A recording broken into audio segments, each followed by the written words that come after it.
ओम नमः शिवाय। शिव जी सदा सहाय। ओम नमः शिवाय। गुरु जी सदा सहाय। जय गुरु जी। शुक्राना गुरु जी, अनंती कोटि शुक्राना। संगत जी, सभी संगत को जय गुरु जी। संगत जी, शिव महापुराण चल रहा है। शिव महापुराण का 5 का 47 अध्याय, 47 से 49 अध्याय। शुक्राचार्य को घोर तप और उनका शिव जी को चित्त रत्न अर्पण करना तथा अष्टमूर्त स्तोत्र द्वारा उनका स्तवन करना और शिवजी का प्रसन्न होकर उन्हें मृत संजीवनी विद्या तथा अन्य वर प्रदान करना। सनत कुमार जी कहते हैं कि व्यास जी मुनिवर शुक्राचार्य को शिव से मृत्युंजय नामक मृत्यु का प्रशमन करने वाली पराविद्या किस प्रकार प्राप्त हुई, अब उसका वर्णन करता हूँ, सुनो। पूर्व काल की बात है कि इन भृगुनंदन के वाराणसीपुरी में जाकर प्रभावशाली विश्वनाथ का ध्यान करते हुए बहुत काल तक घोर तप किया। वेद व्यास जी उस समय उन्होंने वही एक शिवलिंग की स्थापना की और उसके सामने वे एक परम रमणीय कूप तैयार कराया।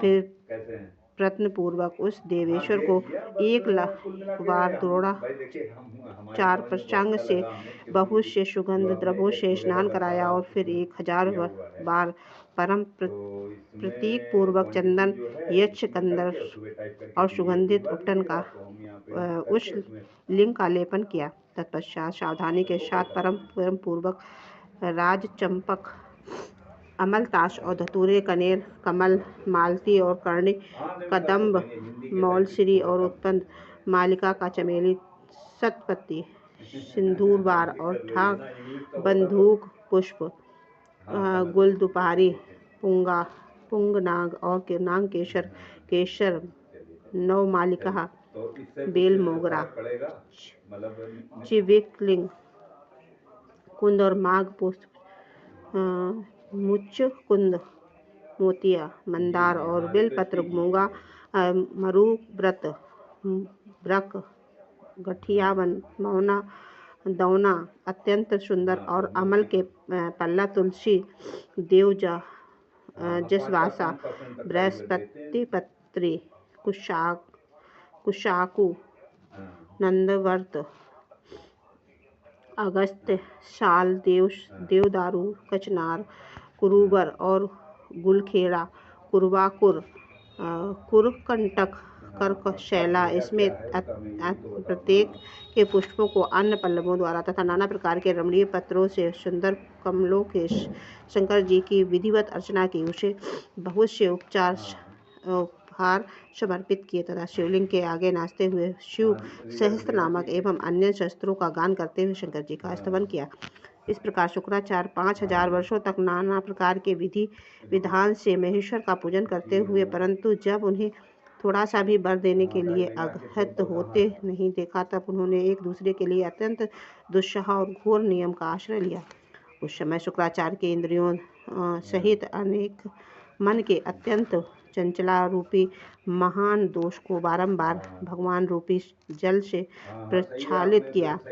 इस प्रकार चित्ररत्न को निर्मल करके उसे पिनाकधारी शिव के लिए अर्पण कर दिया और स्वयं धूमकण का पान करने लगे और करते हुए तप करने लगे। इस प्रकार उनके सहस्र वर्ष और बीत गए। तब भृगुनंदन शुक्र को यूं दृढ़ निश्चय से तो घोर तप करते हुए देखकर महेश्वर उन पर प्रसन्न हो गए। फिर तो दक्ष कन्या सती के स्वामी साक्षात विरूपाक्ष शंकर, जिनके शरीर की कांति सहस्त्रों सूर्यों के भी समा बढ़कर भी है, वह लिंग से निकलकर शुक्र से बोले। महेश्वर ने कहा कि महाभाग भृगुनंदन, तुम तो तपस्या के निधि हो। महामुने, मैं तुम्हें एक अविच्छिन्न तप से विशेष प्रसन्न हुआ हूँ। भार्गव, तुम अपना सारा मनोवांछित वर मांग लो, मैं प्रीतिपूर्वक तुम्हारा सारा मनोरथ पूर्ण कर दूंगा। अब मेरे पास तुम्हारे लिए कोई वस्तु अदेय नहीं रह गई है। सनत कुमार जी कहते हैं कि मुनि शुंभ के इस परम सुखमय तथा उत्कृष्ट वचन को सुनकर शुक्र प्रसन्न हो आनंद समुद्र में निमग्न हो गए। उस कमल नयन द्विज का शुक्र का शरीर परमानंद जनित रोमांच के कारण पुलकमायन हो गया। तब उन्होंने हर्षपूर्वक शुंभ के चरणों में प्रणाम किया और उस समय उनके नेत्र हर्ष से खिल उठे और फिर मस्तक पर अंजलि रखकर जय जयकार करते हुए अष्टमूर्तिधारी बंधादायक शिव की स्तुति करने लगे। भार्गव ने कहा कि शूर स्वरूप भगवान आप त्रिलोकी का हित करने के लिए आकाश में प्रकाशित होते हैं और अपनी इन किरणों में समस्त अंधकों को भी अभिभूत करके रात में विचरने वाले असुरों का मनोरथ नष्ट कर देते हैं। जगदीश्वर आपको नमस्कार। जो घोर अंधकार के लिए चंद्र स्वरूप शंकर, आप अमृत के प्रवाह से परिपूर्ण और जगत के सभी प्राणियों के नेत्र हैं। आप अपनी अमर्यादित तेजोमय किरणों से आकाश में और भूतल पर अपायश प्रकाश फैलाते हैं, जिसमें सारा अंधकार दूर हो जाता है। आपको प्रणाम। सर्वव्यापी आप पावन और योग मार्ग का आश्रय लेने वाले तो सदा गति और उपास्य देव भुवन जीवन, आपके बिना भला इस लोक में कौन जीवित रह सकता है। सर्वकुल के संतोषदाता आप निश्चल और वायु के रूप में प्राणियों की वृद्धि करने वाले हैं। आपको विमान और विश्व के एकमात्र पावन करता, आप शरणागत और अग्नि की एकमात्र शक्ति है। पावक आपका ही स्वरूप है। आपके बिना मृतकों का वास्तविक दिव्य कारदाह आदि नहीं हो सका है।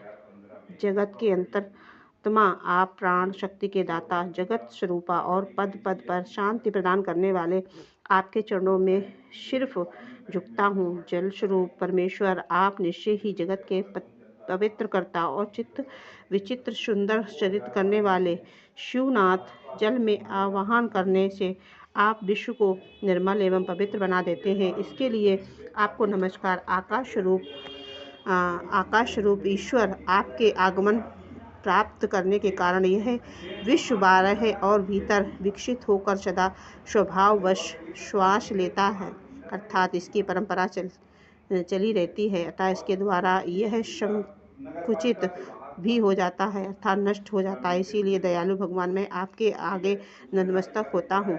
विश्व संभरात्मक आप ही इस शिव का भरण पोषण करते हैं। सर्वव्यापी आपके अतिरिक्त दूसरा कौन अंधकार को दूर करने में समर्थ हो सकता है। अतः विश्वनाथ, आप मेरे आज्ञा रूपी तम का विनाश कर दीजिए। नागभूषण अथवा स्वास्थनीय पुरुषों में सबसे श्रेष्ठ है, इसीलिए आप परात्पर प्रभु को मैं बारंबार प्रणाम करता हूँ। आत्मरूप शंकर, आप समस्त प्राणियों के अंतरात्मा, विनाश करने वाले प्रत्येक रूप में प्राप्त हैं और मैं आप परमात्मा जन हूँ। अष्टमूर्ति आपकी इस रूप परंपराओं से यह चराचर विश्व विस्तार को प्राप्त हुआ है, अतः मैं सदा से आपको नमस्कार करता हूँ। मुक्त पुरुषों के बंधु और आप विश्व के समस्त प्राणियों के स्वरूप, प्राण जन्म के संपूर्ण योगक्षेम का निर्वाह करने वाले और परमार्थ स्वरूप, आप अपनी इस अष्टमूर्ति से युक्त होकर फैले हुए विश्व को भली भांति विस्तृत करते हुए अतः आपको मेरा अभिवादन।